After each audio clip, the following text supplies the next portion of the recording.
Welcome to the Better with Age podcast. I'm your host today, Galen, with the Better with Age program. Today, I'm excited to welcome Julien Fattison, who's a breathwork coach, a facilitator of transformational breathing, a social entrepreneur, an author, a speaker, a scientist with a PhD in molecular and structural physicochemistry, a graduate in osteopathy, a certified resonant breathing facilitator, and a certified breathwork facilitator by the Breathe Master Academy.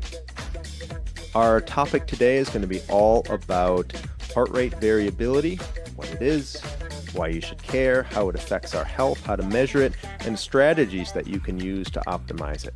I hope you enjoy our conversation. Julien, welcome to the Better with Age podcast. Thanks so much for joining me today. Thank you so much for inviting me. It's a pleasure to be here. So maybe give our audience just a little bit of a background about your journey, how you got into the world of breath work, and where you are today. Okay. Oh, it's a long journey, I would say, but I'm going to try to stay concise. Sure. I've been a researcher after my PhD. I came to Montreal actually to start doing some research in different departments, from biochemical engineering to actually chemical engineering as well. And things were not so great, I would say, at the university. Research is very competitive, and it has an effect on me as my anxiety was skyrocketing. And I was really not feeling so good working there anymore. So I tried to step back a little bit and see what was really what I wanted to do in my life. So that's why I turned to osteopathy, because to me it was kind of a beautiful medicine that we can actually access for the whole body. We consider the body as a whole in osteopathy. So it was really interesting me and to be more close to people. And while I was actually doing my osteopathy training, stress was still very present in my life. So I turned to breath and breathing practices. And the first one I used is what we call the heart coherence or heart resonance, what we can access through the breathing. And that was my first certification in breath work. After that, after a long time, I was still practicing, but something was missing still, and I was okay. And my anxiety was still very, very low, but some other things came up, and I ran into a burnout in 2020 during the COVID, actually, confinement. And that's where my autoimmune disease kicked in. I was really feeling a lot of pain every single day, and there was no physician accessible whatsoever. And I still wanted to understand what was going on in my body and how I can do what I can do for my body to heal itself. So I came across breath work, and I started with the Wim Hof method. And actually, after 2 months, almost exactly day to day, instead of taking an hour to waking up, to get up out of the bed because of the pain, it took me 5 minutes. I was like, that's something interesting. Is it some luck? I don't know. Second day, same thing. Third day, same thing. And every single day since, it doesn't take any more minutes. I don't have any more pain to get up in the morning. So I was like, okay, that took me back to basics for me, the breath, and how we can work with it to really help health. And that's how I came across it. So I got my my certification for the Breath Master Academy as a breathwork facilitator, and I continued my training with actually also the Oxygen Vantage training with Patrick McKeown, and that gave me a lot of information that I can pass on to all my clients as an osteopath. Sure. That's fantastic. It sounds like just with that introduction, you have quite a background with diverse breathing practices, everything from light, slow, and deep from Patrick McKeown and Buteyko to high-paced and long breath holds with Wim Hof. It sounds pretty diverse. You're sort of mixed martial arts for the breath worker. That's pretty cool. I like that image. Thank you. So in 2016, you published a wonderful paper, which is really how we got connected. I reached out to you, just told you how great I thought it was. And this paper was all about essentially a literature review, all about heart rate variability. So I'd love for you to share with us a little bit about what you learned in that paper, but maybe we should just start with basics. And what is heart rate variability and why should we care about it?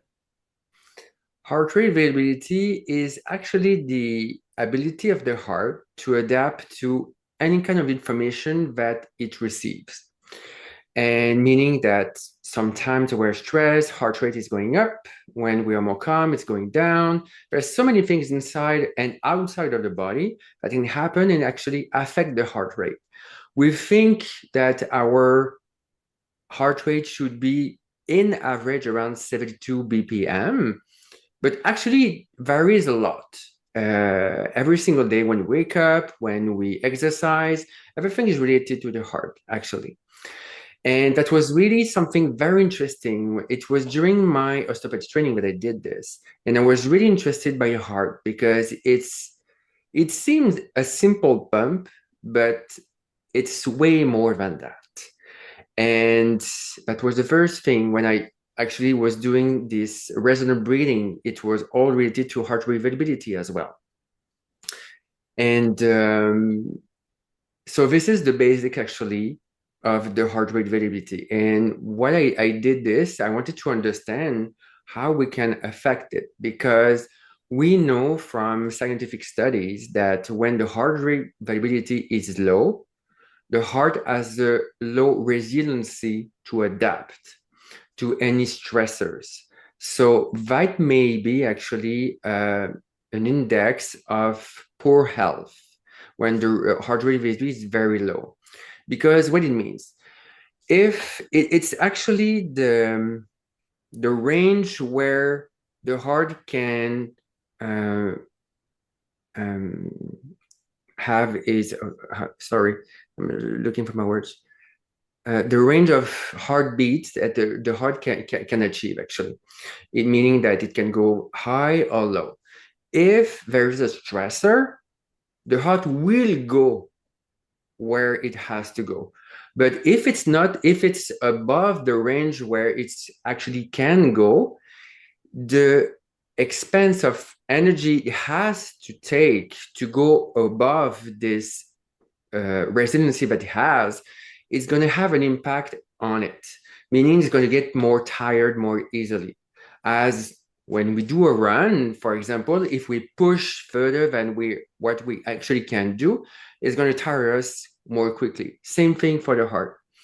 So as soon as we get to do some daily practices and daily hygiene in terms of the body, actually, it's going to have an increase in the heart rate variability, meaning that it's going to increase the range where it can go. And when there's stressor, it will go, but it's within its range. So there will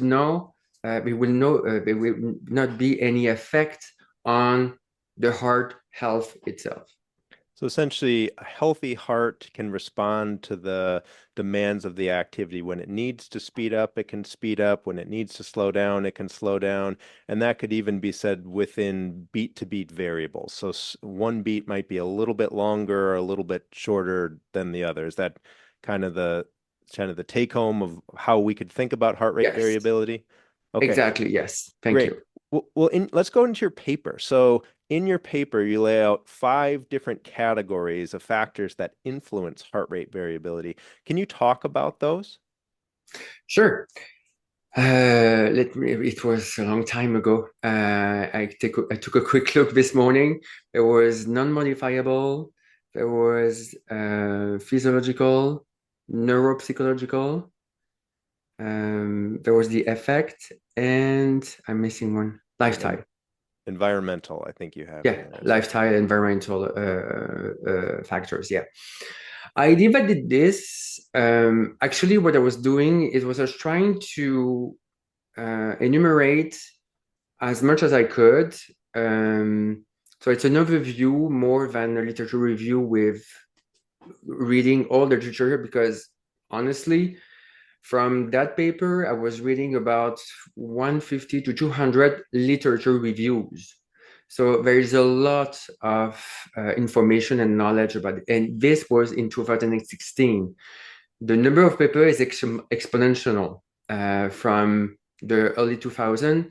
So right now, it would need a team to just continue to keep updated about that. But anyway, so I was reading all these reviews and articles, and I was trying to just summarize and categorize which factor can belong to these categories that I made up.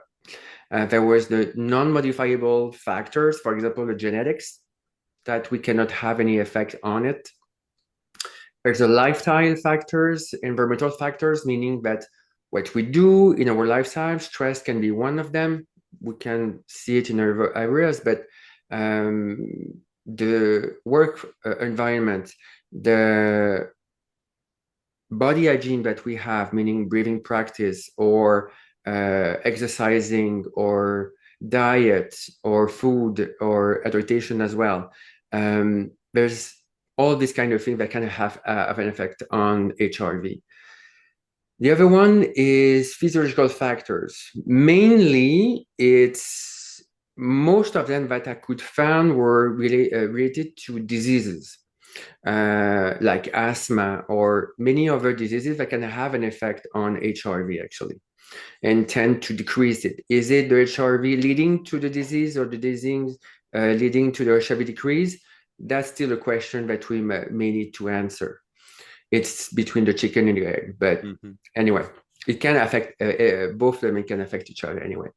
The neuropsychological factors that are more related to psychology and the neuro aspect of it, meaning that how we deal with stress, what our mindset can have an effect on it as well. And the last category was effects. So that was the first four that I described it quite quickly were more the causes that had an effect on HRV. And then the effects was more what can we bring from a good HRV or bad HRV, what it has an effect on our body, on our life, and so on and so on. What is the most surprising thing that you learned in your literature review on HRV? Maybe something that's you were not expecting, or that was a light bulb for you as you're doing that research? Not expecting, not so much, but it was more a confirmation for me that the heart is the center of our body. For me, the first brain is not the one we have in the head. If we look at embryology, the first one to develop, it's the heart. It's not the brain in the head. So for me, everything is related here. All the information comes through the heart. It has been a subject of many mysteries in history, actually. It's fascinating, like what we can actually find about the heart, what it can do. So it was more of a confirmation that everything or almost everything that we came across in our life has an effect or is related to HRV. So that was the first thing. And the second thing is how we can, it was more about, how can I say it? Learning that we can have an effect on it by choosing different lifestyles. So of course we always hear to eat well, to drink well, to sleep well, to move. and to breathe well as well. This was not so much evident or obvious in the review, but I will come back eventually on this later. But to have a confirmation that actually by doing all these things, we can really have a potential effect and a beneficial effect on our heart and health. And if we're just looking at the blood distribution, then we're already winning in that area. But since the heart is actually related to our nervous system and deeply connected, we can have an effect on stress as well by just looking at all of this. And this was not so much of a light bulb, but a confirmation that an intuition or an instinct I had about the heart itself. And the first surprise when I started looking at this, it was the amount of literature that there is about HRV. Mm. It's really huge, and I haven't checked for quite a while, but I'm sure it's even more than what I was coming across at that time. Yeah, I remember when I was still a student in physical therapy school, we had a local conference in our state, and there happened to be a presentation by this nun. Her name was Sister Ruth Stanley, and she Mhm. was a pharmacist, and she worked up in a town called St. Cloud in Minnesota at the Central Minnesota Heart Center. And her presentation was about 4 hours long or so, and it was all about heart rate variability. It was the first time that I had ever heard about it, so it was a brand new topic for me. And one of the things that I was struck by, even back then, so this was probably 2007, 2008, somewhere in there, she was just citing paper after paper after paper.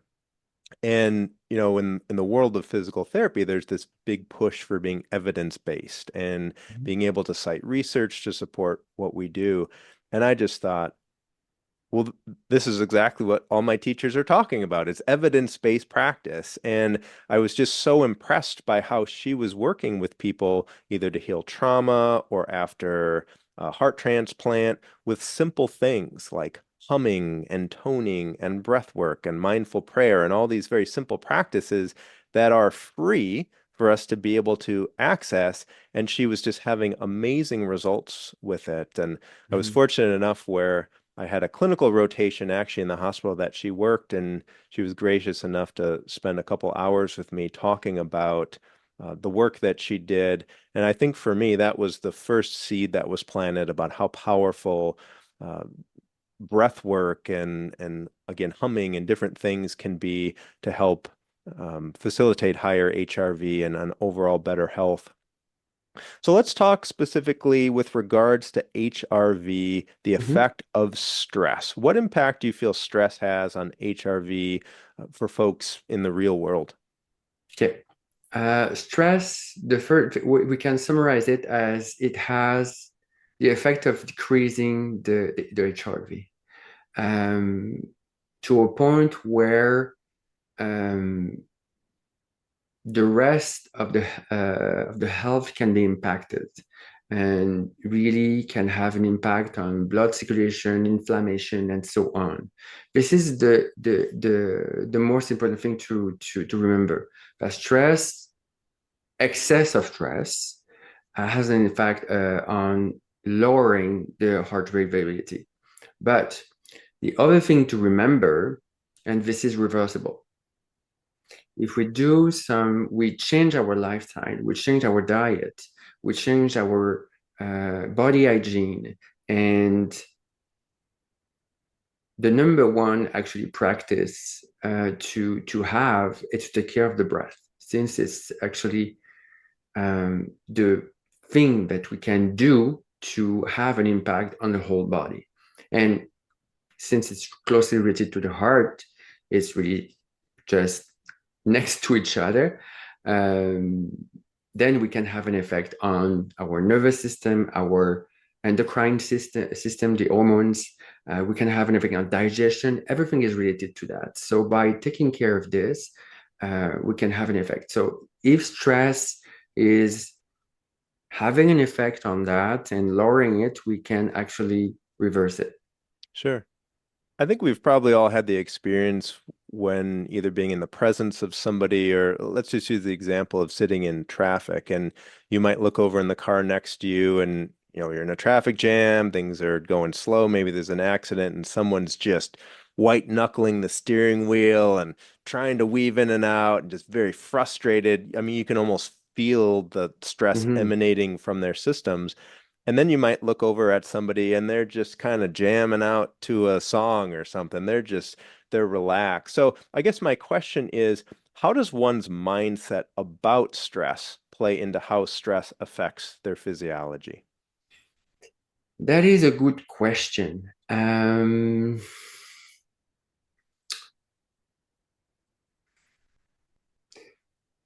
The answer is not so simple because there's definitely many parameters playing in the equation, but by looking at stress as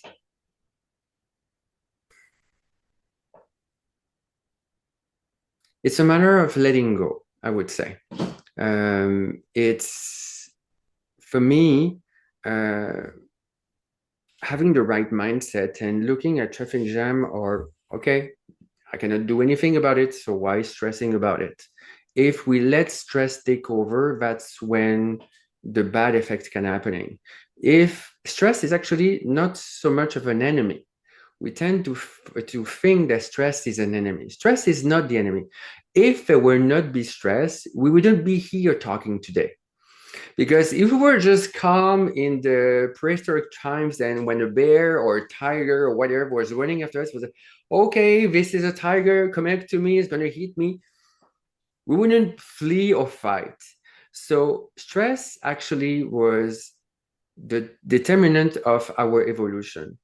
The thing is here and in nowadays is we look at stress first as the enemy and and what is more important is to think what's the amount of stress? Is there an excess of stress? And how we can look at the stressors which are actually not life-threatening. Is it's all about this mindset that you talk, is seeing is this stressor really threatening my life or not? Of course, it's very simple I'm saying here, but sometimes we can feel it's life threatening, but our reason is like, no, it's not.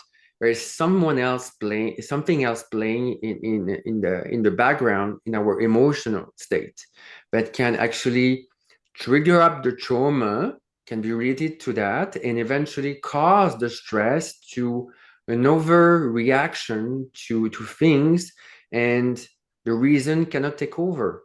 The emotion take over, and eventually we get stressed, we get frustrated, and we start to get angry behind the wheel, as you say, in the traffic jam. Instead of someone who's like, okay, who has done some work on themselves about the traumatic imprint that they have in the past, or they have some practice that can, okay, there's traffic jam, I can do nothing about it. So why stress about it? My life is not threatened. Then I will just come back later. That's all. It's these kind of things that I would say that the mindset can have an effect on stress if we let it win the excess or we just let it go. Yeah, I think that's well said. In patients that I work with, I often say similar things with respect to st stress is it's not good or bad. It is a thing that is in your life. It's the meaning that you give to it that often is going to shape or color your response to it. But that meaning that you give it is within your control. The traffic jam's not in your control. The state of politics is not in your control, but what meaning and what power you give to it certainly is. So I think that was well said, Julian. Let's go Thank you. back to HRV and let's talk about ways that it could be measured. So if somebody is listening to this and they think, Okay. okay, I understand HRV is important. Generally speaking, the higher it is, the better. Not absolutely, but generally speaking, the higher the better, the lower the worse. So I'm interested in knowing what my HRV is. How would somebody go about having that measured? Okay. Now there's a ton of application we have on this. by just using the light that is called platysmal photography, that's actually measuring the heart rate through the light that is sent to the finger and captured by a camera. And the difference when the pulse is actually coming, the light will change a little bit. So it's actually detecting the heart rate through that. So to measure the HRV, we just need something to measure the heart rate and to follow it with time and how it's evolving. This is the basics. Now, there's different ways to analyze it and to calculate some parameters out of that. There's the time dependency, there's frequency dependency, and there's now a new nonlinear dynamics model, which I haven't looked so much about. The time domain thing, it's the most common thing, and usually it's only mathematics used upon the curve that a model can use and give you some parameters.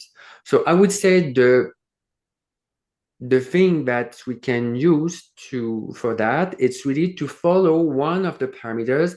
I would say the basic one, just the standard deviation of a RR interval, which is called STD-RR. And usually most of the applications, they give you that parameter. Can give you actually how is it going. The bigger it is, the more deviation you have between the maximum and minimum and what your heart resiliency is. There's other ways like the frequency domain analysis. This is more challenged because there's been a lot of debates on how these parameters can be related to physiological functions. This is quite accepted now that the HF, the high frequency part of the spectrum, deriving from the analysis of the HRV, is actually related to the vagus nerve activity, which is one part of our autonomous nervous system or autonomic nervous system. I don't remember which one I have to say. Anyway,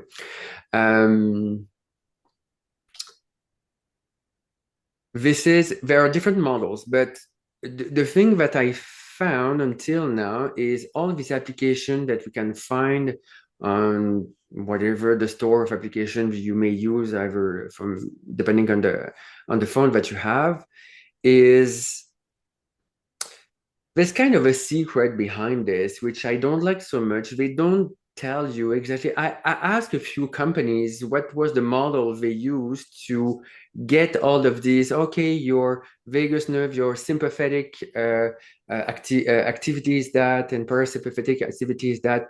They don't tell you so much. So this is where there is a black box that they don't want to explain. And to me, as a scientist, I don't like this so much because the models are not completely clear. There's so many variables, and we're looking more at, okay, this is not necessary. Oh, I will come back to this later. But mainly, we can just follow time domain, which is quite easily, and just look at the parameter itself, not to think too much about what it means in terms of sympathetic or parasympathetic activity, which actually are relating the heart rate variability. Does that make sense? Yeah, so I think, for those that are listening, Julian held up his phone. So when talking about different ways that you could measure it, it will typically require some kind of piece of equipment. It could be an Oura ring, it could be something maybe that attaches to your earlobe, or it could be a watch, Apple Watches, there are Whoop straps, things of that sort. So some of you who are listening to this may even have that metric. And haven't known previously what heart rate variability is. It certainly is different than resting heart rate. And so Mhm. hopefully now, if you have that metric, if you have access to it, you'll understand a little bit more about that. And then also you talked about really there's two general parts to the heart rate variability that can be measured. So we have the time domain, which is just the beat to beat variation between those R to R intervals of the heartbeat, as you talked about. And then we have this frequency domain, which we can essentially sort of parse out into high frequency, low frequency, very low frequency, and ultra low frequency. So Mhm. that tends to get people's eyes glassed over a little bit as far as understanding exactly what that is. But I think the interesting part, and maybe my next question for you, is when we do look at those frequency states, and in particular when we look at low frequency, Mhm. there seems to be almost this magic that happens when a person gets into this rhythm of zero point 0.1 hertz. And Mhm. sometimes that will be referred to as resonant frequency. Perhaps people have Mhm. heard that before. So maybe you could talk a little bit about what happens in that state. What is so special about that state? Mhm. Why is zero point 0.1 hertz sort of this magical place where a lot of healing can take place? Okay. We tend to think that high frequency, well, it was actually related to the parasympathetic activity in our autonomic nervous system, which is actually controlling our body reactions, and digestion is one of them, breathing is another one, and so on. So there's these two modes that I was talking about, the parasympathetic and the sympathetic. The high frequency domain was related to parasympathetic, that it's quite well accepted. The low frequency, there's a big question about it. Is it related to sympathetic? Is there a part of parasympathetic inside of it? And you were talking about the zero point 0.1 hertz, where something had happened. Actually, this is what we call exactly the resonant frequency. Because when we do this resonant breathing, when we inhale and exhale at the same rhythm, which is 5 seconds in and 5 seconds out, actually this corresponds exactly to a zero point 0.1 hertz, meaning that we have a zero point 0.1 cycle per second. Because if we have 1 out of 10. It's 0 0.1 hertz per second, which correspond to what's happening there. It is what has been found by the HeartMath Institute, this frequency to be the resonant frequency where we can be in a state of coherence, the heart coherence. HeartMath Institute has used many different techniques to get into that coherent state. They use usually not so much about the breathing rate, but something they call appreciation. It's a feeling that we can have inside, which is kind of neutral and put us in a way where we come back actually to neutral. It's not hyper joy, it's not hyper calm, or it's not hyper stress. It's between all those two. We can really just be neutral about everything. And this is the best frequency where we can work with to increase back the HRV. HeartMath Institute, and I wouldn't like to do don't stay a mistake here, but from what they found, it's actually related to it's the same rhythm or frequency that we can find on very small blood vessels when there's no actually pulse, and the blood vessels, they contract themselves.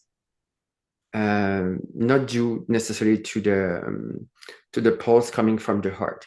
The small ones, they have the same frequency. So if we can tune our own body, our breath, our heart in tune with this specific frequency, then there is some kind of coherence within the body itself, because we can feel somehow or just be in a state where the blood circulates and the breathing is at the same rate, and so on and so on. There's this kind of tuning in to synchronize many frequency of our own body systems into this specific one. Sure. Does that make sense? Yeah, I think so. And you mentioned already that breathing at a rate of about 6 breaths per minute, and sometimes you'll see in the literature it's somewhere between 4.5, maybe to 6.5 breaths per minute, depending on, the authors that you read.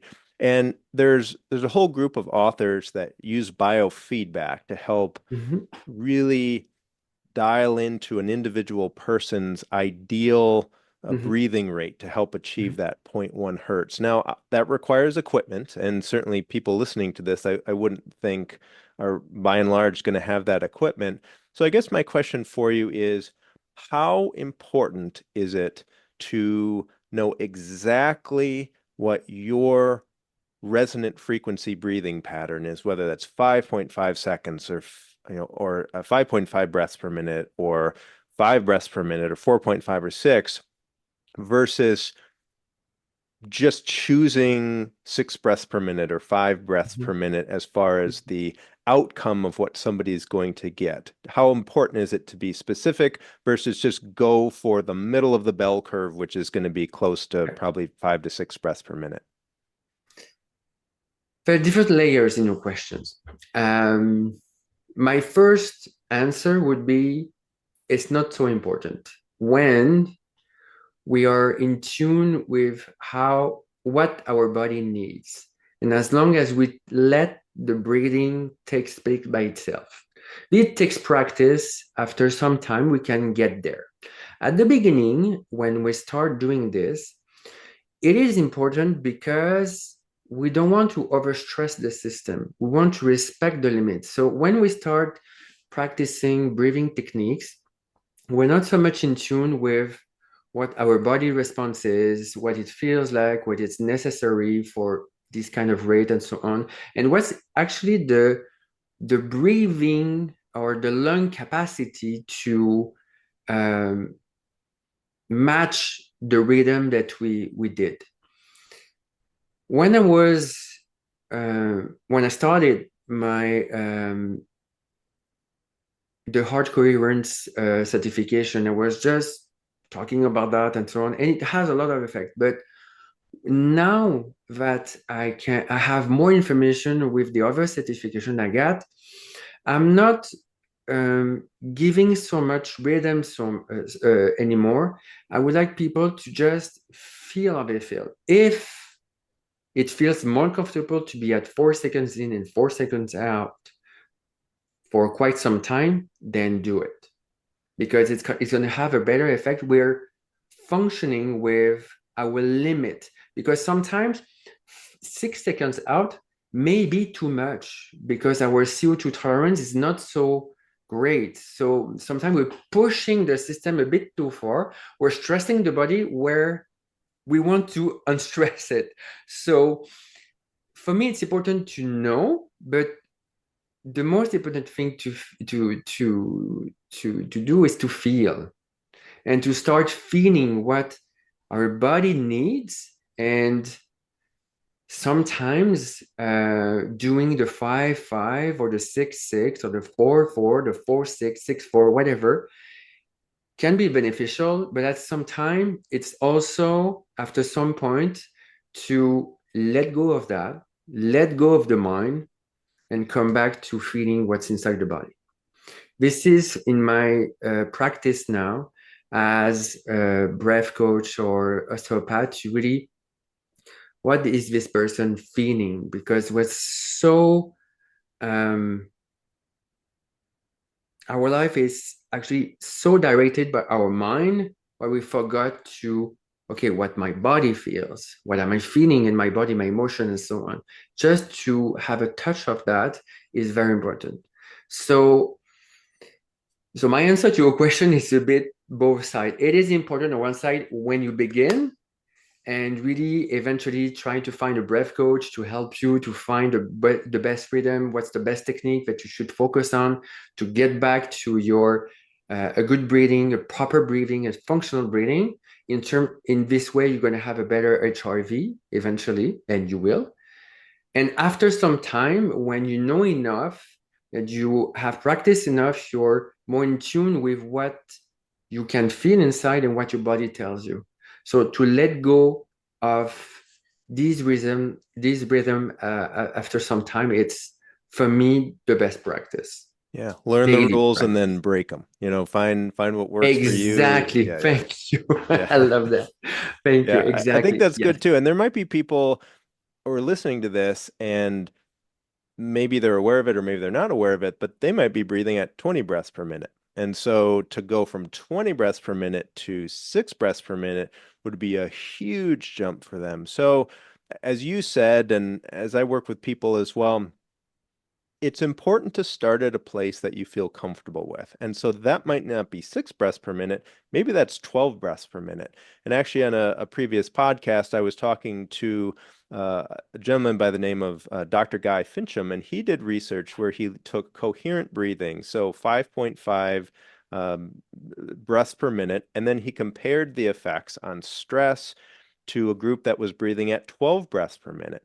Mhm. And both groups had about the same positive results. They both did better. And so I think what's really important is that we have some of these numbers or these signposts to help people get into the ballpark, but understand that your mindset about the practice that you're doing, is this a valuable thing? Is this a safe thing? Is this a healthy thing? Has so much of an impact on the experience as well. So not to go to a rhythm or a breath per minute that's going to ever cause stress to you, but sometimes that also gives you good information. So if you're struggling to slow your breath down to 6 breaths per minute, that's giving you clues that there are some Yeah. things that you could potentially change to get to that level. But then, as you said, kind of the advanced or the next step would be letting go of those numbers and just feeling what you feel. Yeah. Exactly. Yes. Well, let's talk a little bit about your personal breathwork practice. Do you have any uh, particular rhythm to the day? You're going to do this practice in the morning or this practice in the evening. What styles of breathwork do you like to do, Julian? I'm using now in the morning, I'm trying to do more hyperventilation technique, depending of what I need, but usually I have about 15, 20 minutes of hyperventilating using Wim Hof or uh, this is the best, most well-known, or connected conscious breath work. Because for me, it's about dealing with the inflammation in my system. If someone does not necessarily need to take care of that, this is not something that I would recommend to everybody. It's really depending of the effect that we want to get, because hyperventilation technique can create stress, and we need to know what kind of technique we need after that to make sure we come back to a neutral place in our nervous system. So following these breathwork practices that I have in the morning, I'm just using very slow, light breath as the oxygen advantage teaches us to come back to um, increase my CO2 tolerance so that I don't, because when we do hyperventilating techniques, we decreasing our tolerance to CO2. So to come back to increase the CO2 tolerance, I'm using this slow, light breathing. In During the day, as I'm working in a SOPAT, usually I'm trying to concentrate of where is my breath and how I can do with that and work with that. Um, I'm always trying to be as conscious as I can as my breath and to slow it down as much as possible when it's needed. The other time of practices that I do is usually at midday, and that depends on, okay, is it the alternate nostril breathing that I need? Is it some other technique, more activation, like the breath of fire? There's so many different techniques that we can use, and I encourage actually everyone to try them and see how we feel with them, and in different settings. And usually at night, I'm trying to calm things down and come back to slow, light breathing and meditation a little bit as well. So This is the basics that I do every day to stay in a neutral state in my nervous system, and at the same time to maintain the chronic pain away, I Yeah, would say. I think that's good. You've got a wide palette of paints to be able to use to Exactly, color your yes. day. I think that's good. For those that might be interested in optimizing their heart rate variability, do we know anything about how long each practice session should be? 5 minutes, 10 minutes, 20 minutes? How many times per week? Do you have any sense of that either from the literature or Yeah. your practice? From the literature, it was said that to get beneficial results, 5 minutes minimum is required. From the resonant frequency to get into this hard Korean state, um, 5 minutes, we are at 90% of the hard Korean state, and we need an hour to be at 100%. So 55 minutes just to gain 5%, 10% may not be that easy to place. So 5 minutes, it's already something to start with. Um, Even with my clients, I'm always asking what they are willing to do. And I'm always adapting what my suggestion in terms of technique and exercises to what they can do, because giving 20 minutes or an hour of exercise to someone who doesn't have the time or the mental charge to take care of to do them, they will do it for 2 days and then they will stop. So it's better to start little. I don't remember the name of that author who said about the 2 minute rule. To start with everything with 2 minutes and then increase slowly. Um, so if you want to start just breathing, take a few uh, breaks into your day after each hour or 50 minutes, even if it's even better of work. Take a 2 to 5 minutes break when you just stay conscious of your breath or you're using a specific technique, and you're already very good to increase your HRV quite well.